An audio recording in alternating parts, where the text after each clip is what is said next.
So I was saying about the Jupiter here. Jupiter in the ninth house, the house of the higher studies, the house of the law and karma, religious law and karma.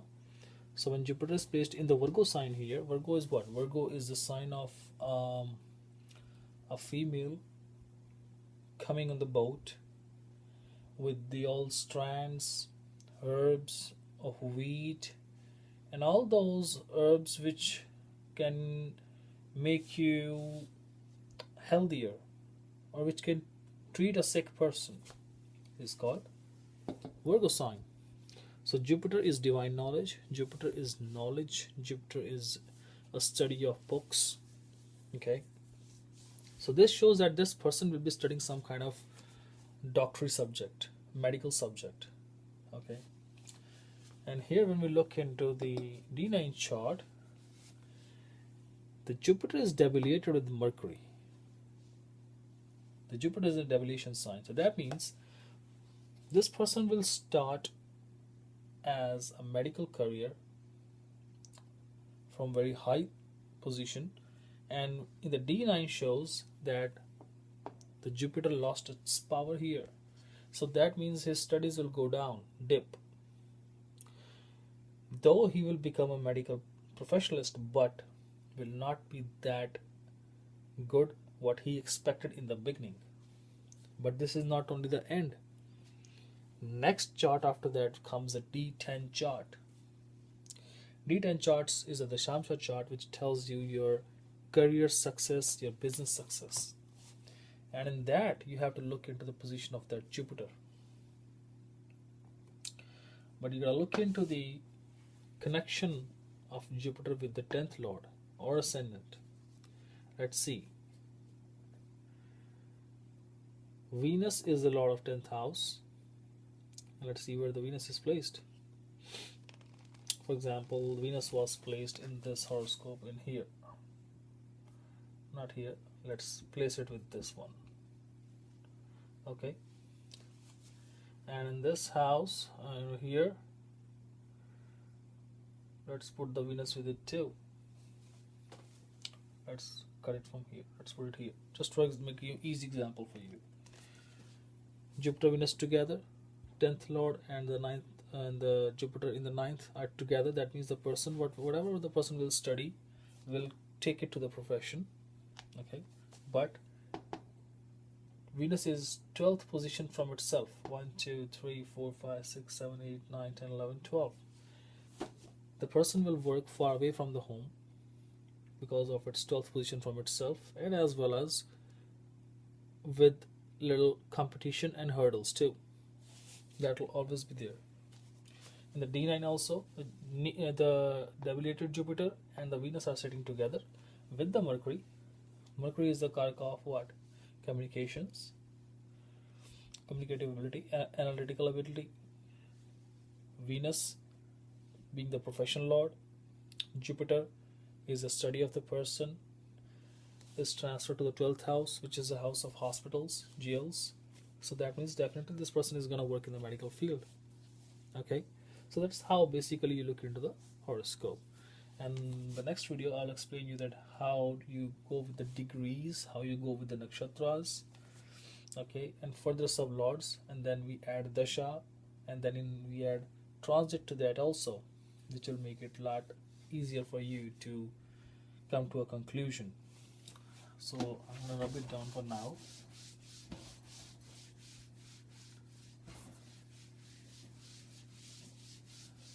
Well, every astrologist has a different way to look into a horoscope, so you have to develop your own system to look into horoscope. In my experience of that many years, I have studied a lot of astrologers, that how they work, but everybody has their own system. They say they follow the system, but everybody follows in a different pattern, but they come to the same conclusion. What they do is, first of all, you have to take a D1 chart, then you have to study D9 chart and D10 chart, D24 chart,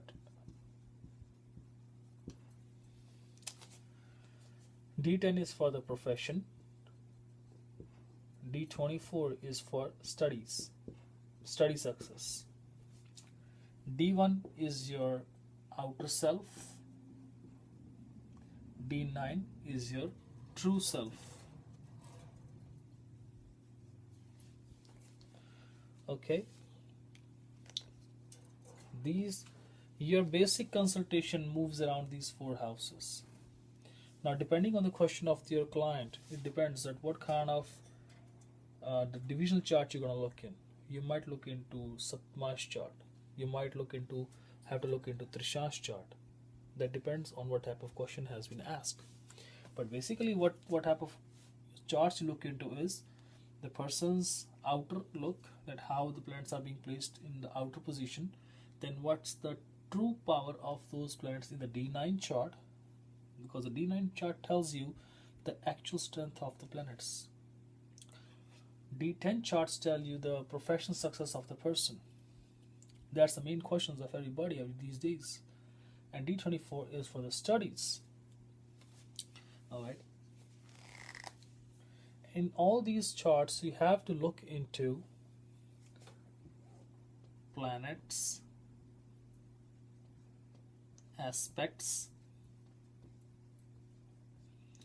yogas, degrees. Degrees are to be seen only in D1, not in the D9, not in the D10, not in the D24, only in D1. Okay, planets, aspects, yogas, degrees, dasha, and transit. This is a nutshell of looking into horoscope. And also, I forgot to write down in between is nakshatra.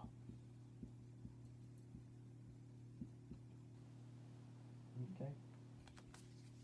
Look into the planets, what kind of planets are sitting in, what are their strength in D1 and D9 chart. If they're better in D1, bad in D9, that means that person will start good and then go down in the D9 chart. Okay. If the planet is outside in the D1 chart is very debilitated, very badly placed, and in the D9 it gets better, that means the person will have hardship in the beginning of a project, and then afterwards it will succeed in the business, in that particular profession, or in that particular thing, whatever he is trying to do. Same thing, you have to look into D10 chart of that planet. If it is further better in the D10 chart, that means we can say that this person will start very slow, then move higher, and then in D10 it will further higher. That means that person will progress steadily. If the person has very good position in D1, very good position in D9, and then best position in D10, that means we can say this person will always progress in the profession, because right from the beginning he will start getting success. Okay. You have to look into the aspects. Aspects is what I do is I look the aspects in all the divisional charts also. Yet a lot of astrologers does not agree with it. They say you have to just look aspects in D1 chart, or maximum you can do in D9. But according to my practice, I tried with the D1, D9, D10, D24, all the charts I put aspects on the planets. It works. It gives you results. Okay. Yogas. For example, if you find a Buddha Aditya yoga in D1 chart, look for that yoga in D9, D10 charts also, if you find the same yoga over there too. If not, doesn't matter, but at least you have to look into the position of Sun and Mercury in these charts. That would really tell you that how strong will be that Buddha Aditya yoga in the D1 chart. You know what I'm saying? For example, Sun and Mercury are sitting in your D1 chart. Okay. Now, if you have to know that Sun and Mercury means Buddha Aditya Yoga, which means person will be very much famous and very intelligent and different things, different all qualities. But how strong that will be? Is he really gonna be like a king, a really intelligent person? Then you have to look into the Sun's power and Mercury power in the D1 chart, strength. Then go into D9 chart, look at the strength of Sun and Mercury again. Go into D10 chart, Sun and Mercury again, if you're looking on the professional side. But if there is some kid who is going for the examination of medical entrance examination to go into start with MBBS or becoming a dental doctor, then he has to go for D24 chart. You have to look into the D24 chart for the Sun and Mercury position, which will tell you that this guy will excel in the examinations, this guy will excel in the studies or not. Okay, nakshatra, sorry, degrees. You have to look at the degrees of the D1 chart. Degree tells a lot. If there is a very little degree, like 0 to 1 degree, the planet is very weaker position, just started like a baby. When it goes up to like 10 degrees, 12 degrees, the planet becomes stronger, very young position. After 10, 12, 13, 15, 16, 18 degrees, those degrees, they start going towards the downfall, going towards the old age.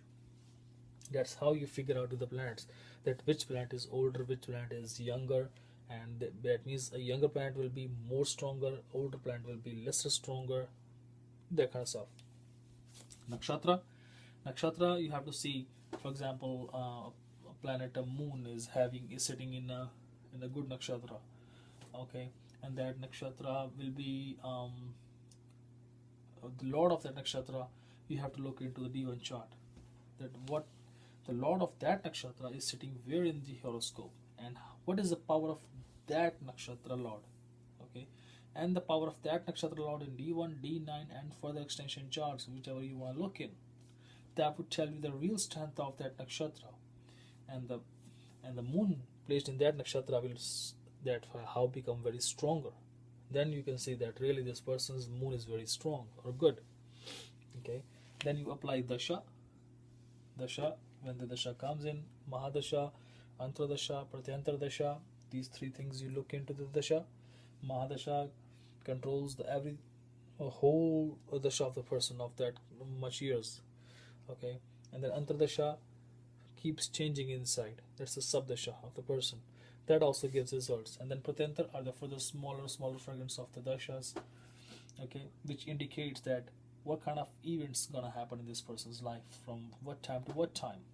But to make those events true or acceptable, we have to apply transit on it, which is the temporary movement of the planets, which is going all the time, every day, which indicates that, for example, this person has to be married or not.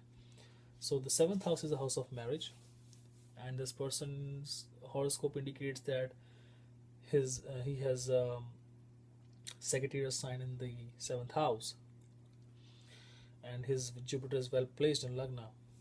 So when the dasha of Jupiter will come, and by chance if Jupiter is transiting over the seventh house, then the person will get married, okay, because that will pinpoint that thing. Hey, listen, dasha is there and I'm transiting over there, that means this person is gonna get married. That's how you look into a transit. Okay, so my next video will be in more detail.